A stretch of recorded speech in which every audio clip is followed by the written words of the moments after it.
Hello నమస్తే. ఈరోజైతే చిక్కటి గ్రేవీతో చామదుంపల పులుసు ప్రిపేర్ చేస్తున్నాను. దానికోసం అయితే పావు కేజీ చామదుంపలు ముందు ఉడకబెట్టి పొట్టు తీసి ఇలా కట్ చేసి పెట్టుకున్నాను.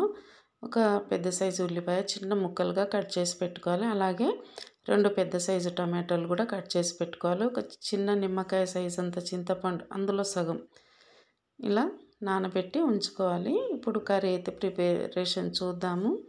ఇందుకోసం అయితే అల్లం వెల్లుల్లి పేస్ట్, ఇంకా ఉప్పు కారం పసుపు అదంతా యాజ్ యూజువల్గానే కదా, ధనియా పౌడర్ అదంతా కూడా.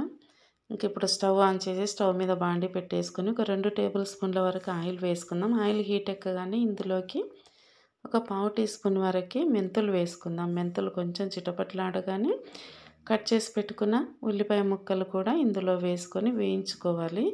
ఇందులోకి కొంచెం కరివేపాకు, అట్లాగే పసుపు ఒక పావు టీ స్పూన్ అల్లం వెల్లుల్లి పేస్ట్ కూడా మొత్తం వేసి ఇందులో చక్కగా ఫ్రై చేసుకోవాలి. వీటిని ఇవి కొంచెం ఫ్రై అయిన తర్వాత అల్లం వెల్లుల్లి వాసన పోయిన తర్వాత కట్ చేసి పెట్టుకున్న టమాటో ముక్కలు ఇందులో వేసుకోవాలి. టమాటో ముక్కలు వేసిన తర్వాత 1 నిమిషం పాటు వేయించుకోవాలి. ఇది గుజ్జు అయ్యేంత వరకు. ఇందులోకి తగినంత ఉప్పు వేసుకోవాలి.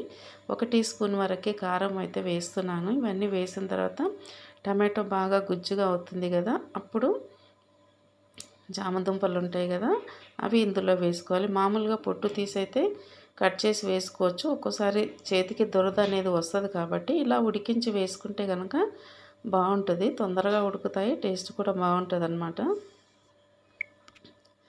ఇట్లా 1 నిమిషం పాటు టమాటో గుజ్జులో ఈ చామదుంపల్ని బాగా వేగనివ్వాలి. వేగిన తర్వాత చింతపండు నానబెట్టుకున్నాం కదా, పులుసు పిండేసి పెట్టుకోవాలి. అంతలోపు ఇందులోకి ఒక హాఫ్ గ్లాస్ వరకు వాటర్ వేసి ఒక 2-3 నిమిషాలు ఉడికించుకోవాలి. ఇలా ఉడికిన తర్వాత ఒక చింతపండు రసం అయితే ఇందులో వేసేసుకోవాలి. రసం వేసిన తర్వాత చింతపండు పచ్చివాసన పోయేంత వరకు కూడా ఒక 5-6 నిమిషాలు మరిగించుకోవాలి. బాగా పచ్చివాసన అనేది పోతుంది. అంతలోపు ఇందులోకి అయితే కొంచెం కొత్తిమీర అది వేసుకోవాలి. కొత్తిమీర వేస్తే బాగుంటుంది.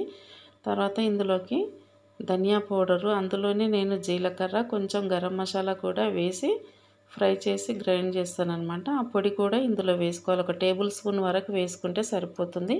ఇలా వేసుకున్న తర్వాత బాగా కలిపేసుకొని ఇంకో 2 నిమిషాలు పెట్టేసుకొని దింపేసుకుంటే చపాతీకి కానీ రైస్కి కానీ చాలా సూపర్ టేస్టీగా ఉంటుంది పులుసు అనేది.